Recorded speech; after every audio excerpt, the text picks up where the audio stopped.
I want you to picture a scenario that I guarantee you've experienced, like recently. Oh, sure I have. Right, so you're sitting on your couch, you're totally relaxed, and your phone buzzes.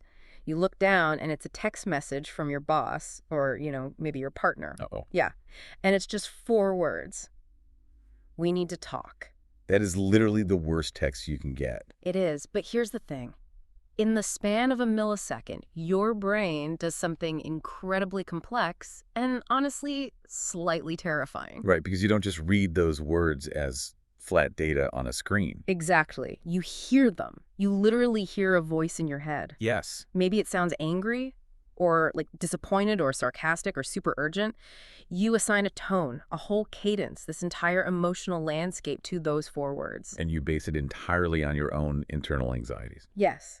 And here is the absolute kicker. That voice you just heard, you hallucinated it. It's such a profound realization when you finally catch yourself doing it. I mean, we treat reading as this passive reception of facts, but it is actually an active, relentless process of hallucination. We are just constantly inventing a speaker to deliver the words to us. We really do. We walk around with this invisible assumption that the person holding the pen or, tapping on the keyboard is the exact same person whose voice we hear in our heads. It feels completely transparent to us. It does. It feels like a direct one-to-one transmission from their brain to ours. But the moment you start peeling back the layers of how human communication actually works, that whole transparency just shatters. It really does. So today we are stepping into a landscape that is, well, essentially a psychological hall of mirrors. Because what if the voice speaking to you, the one making you cry or laugh or feel this profound empathy, what if it isn't the author at all? What if it's a mask? Exactly. What if that voice is a meticulously crafted mask? Welcome to today's deep dive. If you're listening right now, as the learner who loves to pull apart how things work under the hood, we have a massive, really fascinating stack of material to get through today. We really do. This is basically the ultimate exercise in psychological detective work. Yeah, we're looking at a collection of poetry alongside some brilliant commentary on text analysis, psychology, and identity. And in literary circles, we call this separating the author from the speaker. Right. But we really need to emphasize why this matters outside of, like, an academic English class. Totally. It's not just about passing a test. No, not at all. Understanding how to identify the speaker is, in many ways, the ultimate cheat code for critical thinking. Oh, I love that. Yeah, I mean, whether you are analyzing a 19th century lyric poem, or decoding a politician's speech, or just scrolling through a highly curated social media feed, you have to ask yourself these questions. Like, who is actually speaking right now? Exactly. Who is speaking? What do I know about them? Yeah. And what kind of person are they pretending to be in this specific moment? Right. So our mission today is to fundamentally break down this concept of the speaker. We're going to explore how writers invent characters to speak for them. And we're going to look at how the human brain just hates a vacuum. Oh, it really does. It uses things like gender and societal expectations to automatically fill in the blanks. It's wild. So let's jump right in, because before we even get into individual identities and how people craft a personal I, we need to look at how a voice can belong to an entire group. Which is such a fascinating place to start. A group voice operates under completely different psychological rules than an individual voice. Yeah, and there's a narrative poem by Etheridge Knight called Hard Rock Returns to Prison from the Hospital for the Criminal Insane that just perfectly captures this. It's a staggering piece of work. It is. Now, the titular character, Hard Rock, is this fierce, indomitable black inmate. The text explicitly says he was known not to take any disrespect from anyone. He's a physical monument to defiance. He really is. He's got split purple lips, lumped ears, welts above his yellow eyes, and this long scar that cuts across his temple. But here is the architectural genius of the poem. Hard Rock never speaks a single word. Not one. He is entirely silenced. And the speaker of the poem isn't some omniscient, godlike narrator looking down at the prison either. No, the speaker is the collective we. It's the other inmates. And the plot of the poem kicks into gear when the rumor spreads that the doctors at the hospital have gotten to Hard Rock. Right, the hospital for the criminal insane. Exactly. They gave him a lobotomy and electroshock therapy.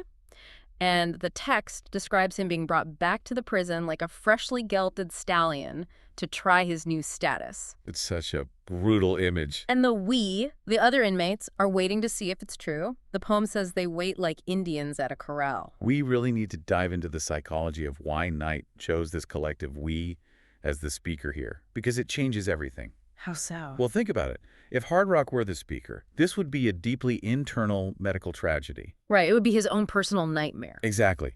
It would be a story about a man losing his own mind, his confusion, his loss of autonomy. But because the inmates tell it, it becomes a story about something entirely different. It becomes about the community. Yes. It becomes about the sociology of survival. That makes total sense. Because while they wait to see if Hard Rock is truly broken, the inmates start wrapping themselves in what the poem calls the cloak of his exploits. They start hyping each other up. They really do. They're telling stories about him. Like, one guy says, man, the last time it took 8 screws to put him in the hole. Which is solitary confinement. Right. And someone else remembers when he smacked the captain with his dinner tray. They just revere him. He set the record for time in the hole, 67 straight days. And what they're doing there is projecting all of their own repressed rebellion onto his physical body. Oh, interesting. Yeah, that projection is a defense mechanism. Yeah. I mean, think about the environment they are in. At prison. Right. A prison is designed architecturally and psychologically to crush the human spirit, to strip away individuality and enforce absolute compliance. Yeah, they're terrified. They are terrified. They have been beaten down. But by adopting a collective voice, by saying we, they don't have to take individual responsibility for their own compliance. Oh, wow. I hadn't thought of it like that. It's like diffused responsibility. Precisely. If one inmate says I, he has to admit, I am too scared to fight back against the guards. That's a hard thing to admit. It is. But if he says we, the ego is protected. We aren't cowards. We are just the chorus to Hard Rock's heroism. They use him as an avatar for the things they wish they could do. But then the test comes. A white guard insults Hard Rock with a racial slur. Another guard who knew him from before shakes him down and just barks in his face. And Hard Rock does nothing. Nothing. He just grins. His eyes are empty, described like knotholes in a fence. It literally takes him 3 minutes just to remember his first name. The inmates try to rationalize it first. Yeah. They whisper, he's just playing it cool. But they know. They absolutely know. The ending of that poem is just... It's devastating. The poem ends with this collective devastation. They turn away, their eyes on the ground, crushed. Because as the poem explicitly states, he had been our destroyer, the doer of things we dreamed of doing but could not bring ourselves to do. The ending is so heavy because it's the collapse of that collective defense mechanism. Yeah. Knight makes the we the speaker because he wants to force us, the readers, to experience the collateral damage of institutional violence. It's not just about one guy. No. The tragedy isn't just that a man's brain was surgically altered. The tragedy is that the symbol of hope for an entire community has been publicly executed, essentially. While his body is left alive as a warning. Exactly. It reminds me of the feeling you get when you watch a seemingly invincible cultural figure fall. Oh, that's a good comparison. Like, imagine a massive political icon or a legendary sports hero, someone who completely embodies your worldview and your defiance. You watch them suddenly fail or get destroyed. It shatters your own sense of safety. It really does. But here, it's not a game. It has literal life or death physical stakes. When Hard Rock falls, the deep internal fears of the inmates are completely validated. The system won. The system won. And by using we, the poem makes us stand in the crowd, looking at the empty knotholes of his eyes, feeling the exact same despair. Right. The speaker dictates the emotional stakes of the text. So in Knight's poem, we have a group talking about an individual who can no longer speak. Yeah.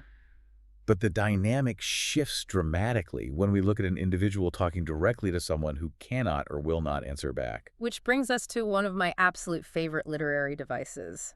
And it's something that feels incredibly relevant to how we communicate today, the dramatic monologue. Oh, the dramatic monologue is a brilliant psychological trap. A trap. How so? Well, it is essentially a piece of text that has no narrator to guide you. Right. There's no one telling you who is good or who is bad.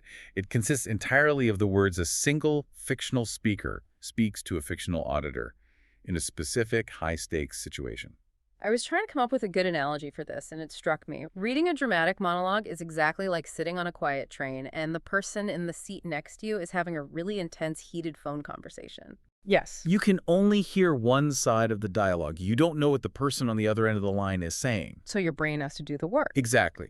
Your brain immediately kicks into overdrive. Yeah. You try to write the other half of the script based on the pauses, the reactions, and the tone of the person sitting next to you. You're actively forced to become a detective. That is a perfect analogy. You are forced into complicity because your brain has to build the scene. Right. And the example we have of this is a chilling poem by A.E. Stallings called Hades Welcomes His Bride. Okay, so let's set the stage for this one.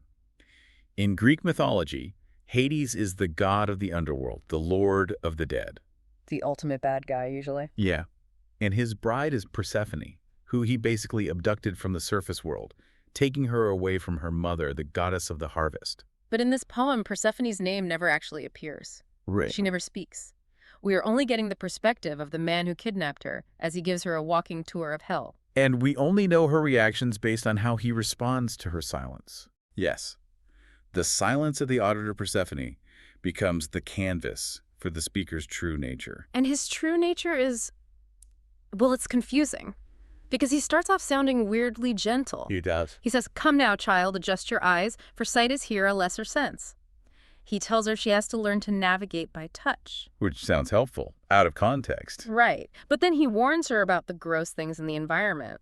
He casually points out that the pale things twisting overhead are roots, though some are worms that arrive clinging to the dead. So casual about the worms. Just super casual. He's talking to her like a real estate agent showing off a fixer-upper.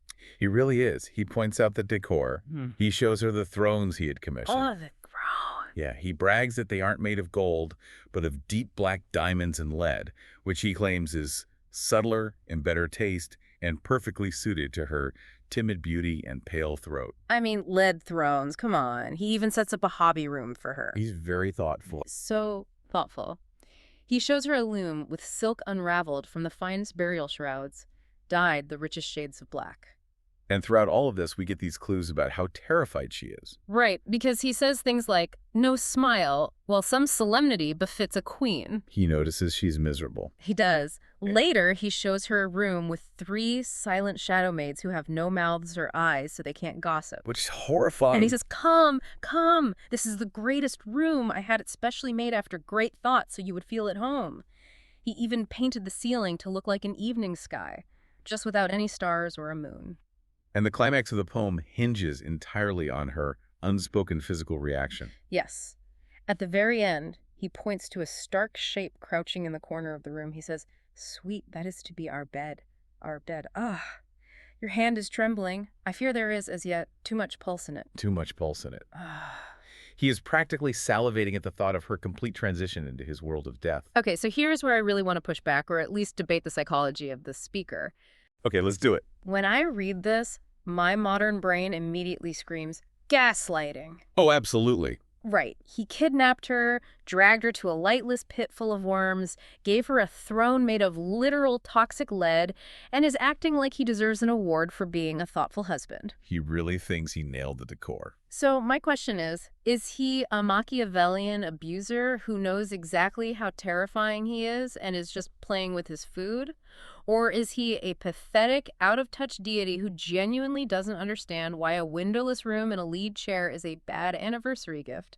See, that debate right there is exactly why the dramatic monologue is so enduring. It forces the reader to sit on the jury. Because we don't have a narrator to tell us the truth. Exactly. If a third-person narrator just explicitly told us Hades was a cruel monster who enjoyed torturing Persephone, it would be a flat, simple fairy tale. Boring. Right. But because Hades is the speaker, we are trapped inside his rationalization. So you think he might actually believe he's the good guy? Honestly, I think the horror is exponentially worse if he genuinely believes his own self-deception. Oh, that is chilling. He recognizes she must adjust to the dark. He offers practical advice about walking. He notices she isn't smiling and tries to comfort her by saying solemnity is regal. He's making excuses. He engages in the exact same self-deception any ordinary mortal lover might when trying to impress a new partner, just filtered through the lens of the underworld. Wow. The psychological horror deepens because we see the banality of his evil. We hear the cadence of a domestic partnership layered over a literal abduction. Yeah. And because we only hear his voice, we find ourselves, just for a second, following his logic.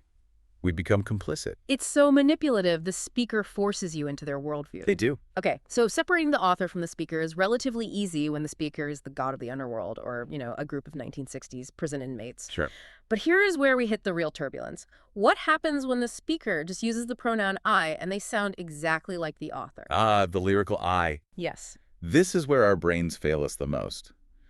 When we read an essay, a poem, or a blog post where the author uses the first person, our immediate instinct is to assume the I is a direct, unvarnished documentary of the writer's actual life. Before we even look at the poetry for this, I want to reframe this for the modern era because it completely unlocked the concept for me. I'd love to hear it.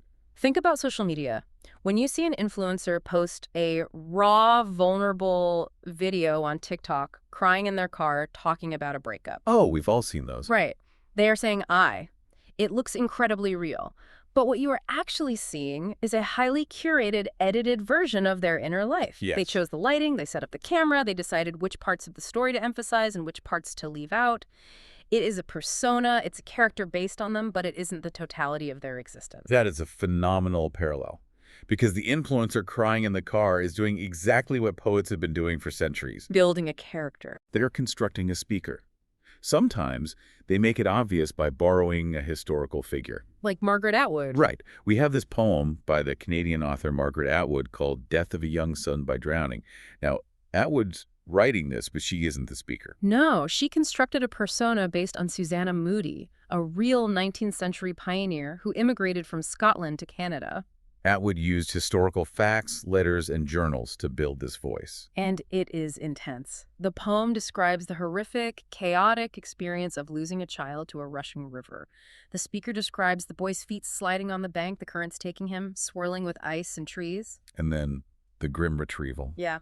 They retrieved the swamped body, carrying my plans and future charts with poles and hooks from among the nudging logs. Scared of my plans. It's so brutal. And the final line of the poem is unforgettable. She says, I planted him in this country like a flag. Wow. She is claiming this harsh new land not through military triumph or exploration, but through the blood and bone of her own child. The grief feels so real you can touch it. But it is Atwood, sitting comfortably at a desk in the 1970s, projecting herself into the mind of a grieving pioneer from a century earlier. The I is a time machine. Exactly. But what about when there is no historical shield? What do you mean? What about when the author and the speaker share the same era, the same demographics, maybe even the same name? Oh, right. The research highlights a famous poem by William Wordsworth, She Dwelt Among the Untrodden Ways. Right, so the speaker in this poem is mourning a woman named Lucy. He says she lived unknown, and few could know when she ceased to be. But she is in her grave, and oh, the difference to me. And biographers have spent over a century trying to figure out if Lucy was a real person. Was she a secret lover? Was she a composite of his sister and a friend? And the ultimate conclusion from literary historians is that we don't know, and more importantly, it absolutely does not matter. Okay, I have to jump in here, Go for it. because this is where I get frustrated with academic snobbery. I know where this is going. If a guy named William writes a deeply emotional poem about missing a woman, and he says me, isn't it just pedantic to pretend the speaker isn't him? Why do we have to create this imaginary wall between the author and the speaker? Sometimes a cigar is just a cigar, right? I hear that pushback a lot, believe me. But let me counter it with human psychology. Okay. Even when we write about our own lives, we are incapable of total objectivity. Memory is a ruthless editor. That's true. When Wordsworth sits down to write about grief, he isolates a specific feeling. He trims away the mundane details of his day. He doesn't write about what he had for breakfast or his argument with his publisher. Right, that would ruin the poem. Exactly.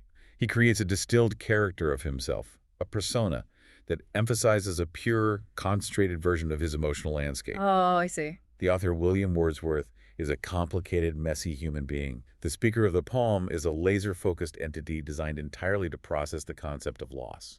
That's fair. It's like when we tell a story at a dinner party about something that happened to us. Yeah. We embellish the funny parts, we skip the boring commute, we deliver the punchline perfectly.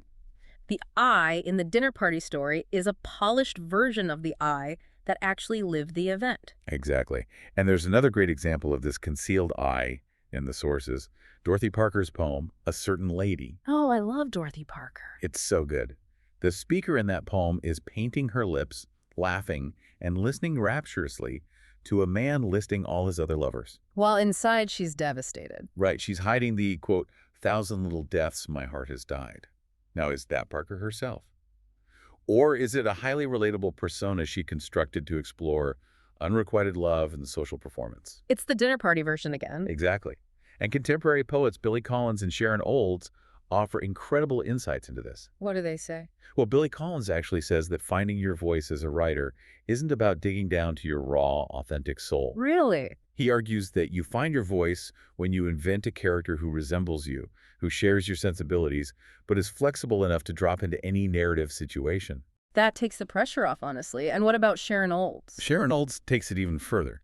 She talks about how she can read her incredibly personal, intimate poems to a crowd of strangers without feeling embarrassed. How does she do that? Because once she finishes writing it, the poem is a made thing. She says the I in the poem isn't herself anymore. It becomes, in her words, some pronoun that a reader or hearer could slip into. Oh, wow. Which is the core mechanism of reading. The I is an empty vessel. Yes, it is a tool for empathy. The poet builds the vessel, but the reader inhabits it. So when you read the line, I planted him in this country like a flag, you aren't just watching Susanna Moody grieve. No. For a brief second, your brain occupies that I. The speaker's identity merges with yours. It's a powerful kind of magic. But so if the I is an empty vessel that we slip into, that brings up a huge psychological hurdle. Which is? Because human brains absolutely hate a vacuum. They really do. When we encounter an empty vessel, our immediate heuristic response is to try and fill in the blanks. We want to know who is talking. And the fastest, most deeply ingrained way our brains do that is by trying to assign the speaker a gender. This is where we transition from the mechanics of reading into the societal conditioning of the reader. How does the text trigger our assumptions? And how do those assumptions warp the reality of the text? Let's look at that Wordsworth poem again. She dwelt among the untrodden ways. Okay. The text tells us that Lisi is a maid and unmarried woman. She is fair as a star. The speaker says her death makes all the difference to them. Right. Now, looking closely at the actual text, nowhere in those lines does it state that the speaker is a man. It doesn't. But practically every person who reads it assumes the speaker is a man. Why? Because of heuristics. In the absence of definitive data, our brains rely on patterns to save cognitive energy. So we see the name William. The author's name is William, which triggers one pattern. And the text describes a beautiful, pure maiden being mourned, which triggers the incredibly dominant pattern of conventional heterosexual romance tropes. So our brains instantly autofill a male speaker. Exactly, because that is the most statistically familiar narrative script we have been fed. We read according to the script society hands us, and poetry often historically reinforces these scripts. Very much so. If we look back at the 17th and 18th centuries, the voices of speakers were rigidly defined by these gendered boxes. Take Lady Mary Chudley's poem from 1703, To the Ladies. It's a blistering piece of work. It really is. The speaker says, wife and servant are the same, but only differ in the name. Wow. Yeah. She outlines how the moment the marriage knot is tied, the man legally transforms into a haughty lord. He reveals his innate rigor, while the wife is expected to be governed by a mere nod, to fear her husband as if he were a god, and to act like a mute making signs. She's pulling no punches. None. The poem ends with a warning to women to shun marriage entirely, to value themselves and despise men. The speaker here is entirely defined by her systemic lack of power. Yes. Her voice is constructed around the societal constraints placed upon her gender. She speaks from within the cage. Now, contrast that with a male speaker from a similar era, Richard Lovelace's song, To Lucasta, Going to the Wars, written in 1649. Oh, this is the classic. The speaker in Lovelace's poem is addressing his lover, Lucasta. He is leaving her to go fight in a war. But he tells her not to think he is unkind for leaving the nunnery of thy chaste breast and quiet mind. He's very poetic about leaving her. Very. He tells her he is chasing a new mistress now. And who is the new mistress? The first foe he meets on the battlefield. Of course. He says he embraces a sword, a horse, and a shield with a stronger faith than he embraced her. And he drops this legendary final justification. I could not love thee, dear, so much loved I not honor more. That poem is the ultimate trailer for the masculine ideal of the era. It is. The male speaker's value, his honor, and even his capacity to love a woman are entirely dependent on his willingness to engage in martial violence. Violence is the currency of his gender. Exactly. Mhm. But then we crash into the 20th But century. we crash into the reality of what that expectation actually yields when the nature of war changes. Right. We look at Wilfred Owen's poem, Disabled, written in 1917 during the meat grinder of World War I. If Lovelace wrote the recruitment poster, Owen wrote the autopsy. That is exactly it. The speaker here is a third-person narrator looking at a young soldier sitting in a wheelchair, waiting for dark in a public park. And his physical status. The boy is legless. His arms are sewn short at elbow. He listens to the voices of boys playing in the park. And he remembers how things used to be. Yeah, the narrator notes that before the soldier threw away his knees, girls used to glance lovelier at him. But now, he will never feel how slim their waists are again. The text explicitly says, all of them touch him like some queer disease. It's heartbreaking. And Owen makes sure to trace this tragedy directly back to the gendered script. Why did this boy throw his life away? The poem tells us he joined up after a football match when he'd been drinking. Someone told him he'd look a god in kilts. God in kilts. He joined to please his girl, Meg. He imagined jeweled hilts, smart salutes, and the glory of the uniform. He joined because he had internalized the exact same script that Richard Lovelace was selling 300 years earlier. And what is his reward for following the script? Complete alienation. Exactly. The poem illustrates how society weaponizes those gender roles. In Lovelace's era, the promise of violence elevates the man's status. Right. But in Owen's modern reality, the mechanized violence of artillery completely strips the man of his physical masculinity. He is rendered entirely invisible or even repulsive to the very women he sought to impress. The poem notes how the women's eyes now pass right over him to linger on the strong men that were whole. It is a devastating betrayal. Society demanded he perform the role of the masculine warrior, but the moment that performance cost him his physical vitality, society revoked his status as a man. The speakers in these poems aren't just expressing feelings. They are documenting the severe, often fatal penalties of living inside these gendered expectations. So, if the script is a trap, if the societal expectations for male and female speakers lead to either subjugation or destruction, how do we escape? That is the big question. What happens when a speaker decides to actively play with the script, to rebel against the expectations? We start playing dress-up. Yes. We enter the realm of the performance of gender. The idea that gender isn't just an innate biological truth you were born with, but a continuous performance you execute every day. Elizabeth the Bishop approaches this beautifully and quite playfully in her poem Exchanging Hats. What happens in that one? She writes about observing adults playing with the boundaries. Unfunny uncles who insist on trying on ladies' hats, exhibiting a slight transvestite twist, despite the embarrassment of everyone in the room. I can picture that perfectly. And Andress aunts at the beach putting on yachtsmen's caps and screeching exhibitionistically. Bishop declares simply, costume and custom are complex. It's lighthearted when adults do it at a party, but when we look at childhood, the stakes of that play suddenly become much higher. Because childhood is when the script is being written into your brain. Exactly. I want to look at Judith Ortiz Cofer's poem, The Changeling. The speaker is recounting a game she played as a young girl, desperately vying for her father's attention. What does she do? She would sneak into her brother's closet, change into his dungarees, hide her long hair under an army helmet, and transform herself into Che Guevara. She is creating a hypermasculine persona. Yes.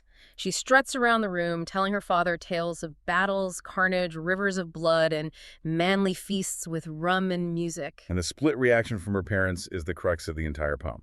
Right. The father listens to her with a smile.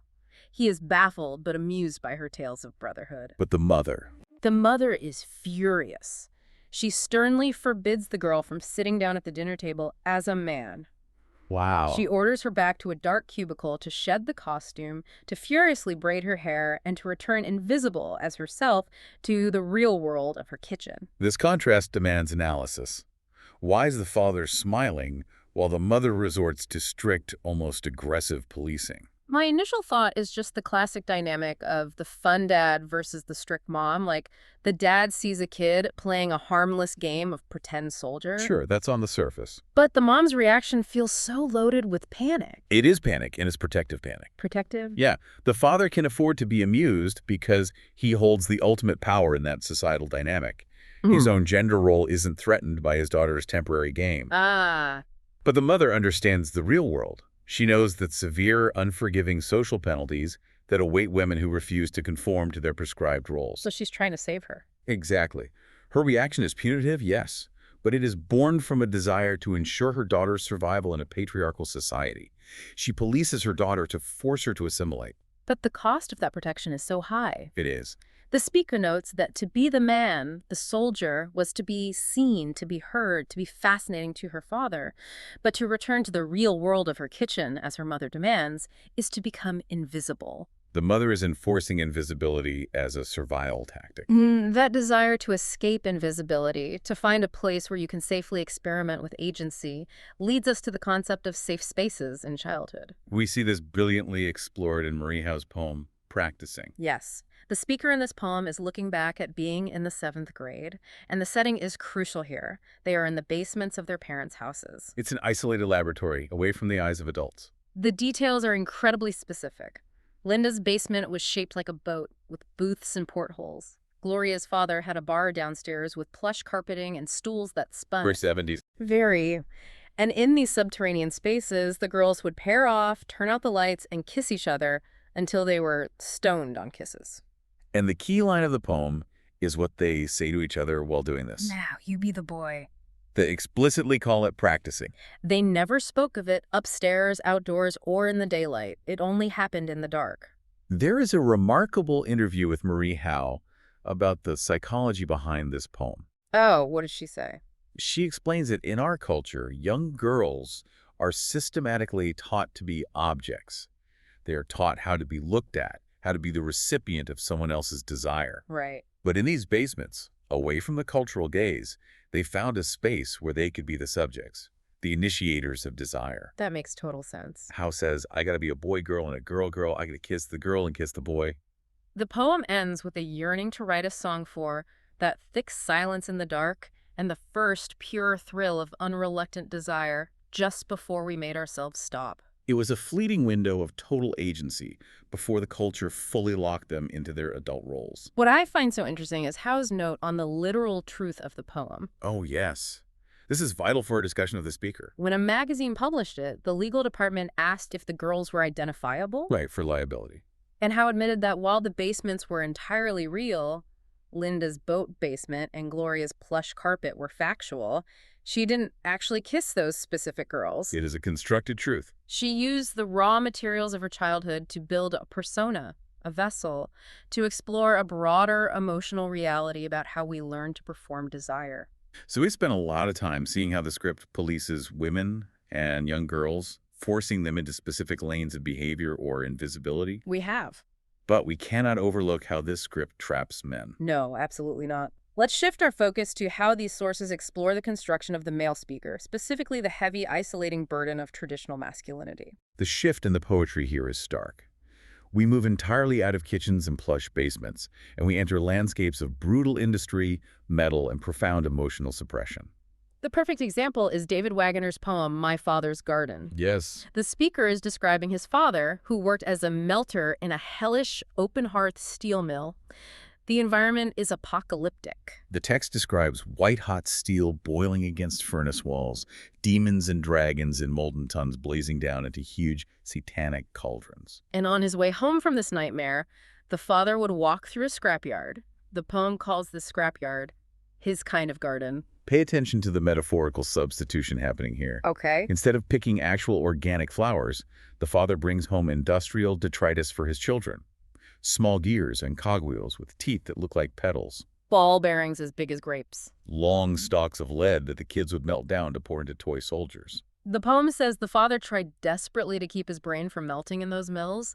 His classical learning, his education, ran down and away from him in the heat. So he would bring home lumps of tin and sewer grills as if they were his ripe prize vegetables. It just breaks my heart. It is tragic. He is trying to be a nurturing father. He is trying to provide beauty. But the industrial landscape has completely colonized his emotional vocabulary. The only materials he has to express love are the harsh, metallic scraps of his own grueling labor. That colonization of emotion leads directly to generational silence. When your whole life is gears and slag, how do you articulate complex affection? You can't. We see the fallout of this silence in Bob Hickok's poem, Oh My Papa. Oh, this one is so unique. The speaker in this poem envisions a bizarre, slightly comical scenario, a poetry workshop made up entirely of fathers. And these fathers are sitting in a circle writing revenge poetry about their ungrateful sons. Because the speaker notes that sons are always writing poems complaining about their dads, poems that begin, my father never, or end with, and he was silent as a carp. The sons complain that the fathers were never there, waving hello from a hill at dusk. So Hickok imagines the fathers striking back, writing poems with titles like, Given your mother's taste for vodka, I'm pretty sure you're not mine. That's a great title. They want their poems to be sharp and loud, like a fishhook or an electrocution. But beneath the humor, there is a profound, aching sadness.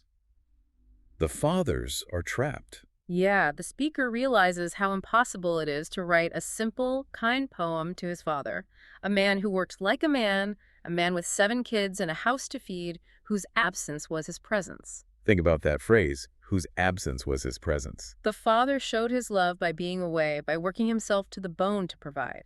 He built a grandfather clock with the son, teaching him that time is just a passing, ticking bomb. And the tragic realization is that the fathers are just as hurt by the distance as the sons are. The fathers wonder why the sons ran away as soon as they got their driver's licenses, running off to kiss girls who looked like mirrors of our mothers. The text reveals that the fathers actually wanted to speak. They did. They started to say something, trying to form the words hey or stay, but the sons were already gone. The fathers are left behind, mystified by the distance men need in their love. It is a stunning synthesis of the emotional suppression required by the masculine script. The speaker in these poems is navigating a world where manhood requires stoicism, silence, and labor.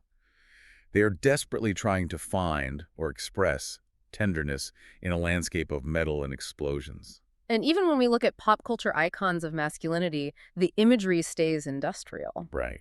Terrence Hayes has a poem called Mr. T that explores the 1980s icon. But he doesn't describe Mr. T as a human being. He describes him as scrap muscle and the steam engine's imagination. The speaker uses we here, representing a generation of young, skinny b-boys. Looking at this hulking figure liable to crush a fool's face, Mr. T wears 18 gold chains around his throat, and the poem describes that fat, hollow medallion like the sun on a leash. The industrial metaphors, steam engines, scrap muscle, serve to highlight how unnatural, heavy, and manufactured this version of weaponized manhood actually is. It is a performance so exaggerated it becomes mechanical. Exactly. So we have mapped the entire territory. We've looked at the rigid historical boxes of man and woman. We've seen the performative dress-up of childhood, the protective panic of mothers, and the heavy industrial silence of fathers. We've covered a lot of ground. But to conclude our deep dive today, let's examine a speaker who takes all of these conventions, all of these heuristic assumptions our brains automatically make, and completely shatters them. Let's look at a speaker who breaks the binary entirely. This is the perfect culmination of everything we've discussed regarding the speaker and the mask. The poem is by Stacey Waite, and it is brilliantly titled The Kind of Man I Am at the DMV. The setting is crucial here. It's the Department of Motor Vehicles. It is the epicenter of mundane bureaucracy, a place entirely built on forms, checkboxes, and rigid categorization. But the interaction that happens is incredibly charged. A little boy points his finger directly at the speaker like a narrow spotlight and announces loudly to his mother, "Mommy, that man is a girl." The text notes that the boy's kid hand is just learning to assert what he sees in the world. He is learning, in the poem's words, the failure of gender's tidy little story about itself. And what I love is the speaker's internal reaction. How do they react? The speaker doesn't get offended. They try not to look at the boy, but not out of shame. The internal monologue embraces the paradox completely. Embraces it. The speaker thinks, because yes, that man is a girl. I, man, am a girl. I am the kind of man who is a girl. The speaker hears the boy's high-pitched voice and notes that the boy sounds like a girl right now, but will grow up to be the kind of man who is a man, or so his mother thinks. Which brings us to the mother's reaction. Yeah. It mirrors the mother in Kofer's The Changeling, but from a completely different angle of panic. She snatches his pointing finger from the air. She denies what he sees, whispering, "Of course he's not." And then what does she do? She immediately forces the boy to look up at the electronic screen, showing the numbers for the queue ticket. She brings his attention to counting and its solid sense. Okay, we really have to unpack this. Let's do it. Why does the child see the truth while the mother panics and points at the queue numbers? It all goes back to the heuristics we discussed earlier. The mental shortcuts. Right. Children haven't yet fully internalized the strict rules of the gender binary. The boy simply looks at the physical reality in front of him and states it without prejudice. He just calls it like he sees it. But the mother's panic represents the adult brain's desperate need to categorize people cleanly into established boxes. Right. When the social construct she relies on fails, when she encounters an identity that breaks her heuristic patterns, she experiences massive cognitive dissonance. And so she retreats to math. Precisely. She retreats to the absolute, unarguable logic of mathematics, the numbers on the key screen. That is so telling. She desperately needs solid sense, because the speaker's mere existence threatens the tidy little stories she uses to organize her entire reality. If man and girl can exist in the same body, the rules are broken. But the boy argues with her. He complains, but he has earrings. The text says he sounds desperate, like he knows he is right. He knows what he saw. And while this bureaucratic panic is happening, the speaker beautifully describes their own internal version of masculinity. The kind of man I am is a girl. The kind of man I am is push-ups on the basement floor, is chest bound tight against himself, is thick, gripping hands to the wheel. It's a gorgeous description. The speaker finally pulls out of the lot, driving away from the boy, leaving with girl eyes shining in the Midwest sun. The immense power of this text comes from the speaker owning the contradiction. Yes. The speaker doesn't feel the need to resolve the tension between man and girl just to make the mother or society comfortable. They just exist. By claiming both identities simultaneously, the speaker proves that a person's identity, their true voice, cannot always be neatly defined by the language, the pronouns, or the societal assumptions we currently possess. The speaker here is the ultimate refutation of the transparent author. Exactly. The identity is complex, layered, and actively defies the immediate assumptions of the audience. It is such a brilliant, liberating way to wrap up everything we've talked about today. We've been on quite a journey. We started by looking at the collective we in Hard Rock's prison, showing how a community uses a constructed speaker to process their own loss of hope and avoid individual responsibility. We sat on the train and listened to one side of a horrifying phone call with Hades, experiencing the manipulative, terrifying mask of the dramatic monologue. We looked at the lyrical I and realized that even the most vulnerable-sounding influencers and poets are curating personas, creating empty vessels for us to inhabit. We examined the neuroscience of reading, how our brains hate a vacuum and immediately load those vessels with our own societal expectations regarding gender. We traced that from the romanticized, fatal violence of Lovelace to the tragic, discarded reality of Owen's disabled soldier. We saw the secret gender-bending laboratories of childhood basements, the heavy industrial emotional colonization of fathers, and finally, the breaking of the binary at the DMV, where the speaker's true voice thrives entirely within the paradox. It completely changes how you interact with the written word. It's not just a passive reception of facts. It is a constant, active negotiation of identity between the writer and the reader. If there is one provocative thought to leave you with, something to mull over long after this deep dive ends, it is this. Let's hear it. Tomorrow, when you read an email from a colleague, or watch a post from an influencer, or even get a casual text message from a friend, pause for a second. Ask yourself, who is the speaker they have constructed for that specific moment? What mask have they decided to wear? And perhaps most importantly, how much of their tone, their intent, and their identity is actually just your own brain, quietly hallucinating and filling in the blanks with your own anxieties and assumptions. It truly is a hall of mirrors out there. Thank you so much for joining us on this deep dive. Keep questioning the voices on the page and the ones in your head. We'll see you next time.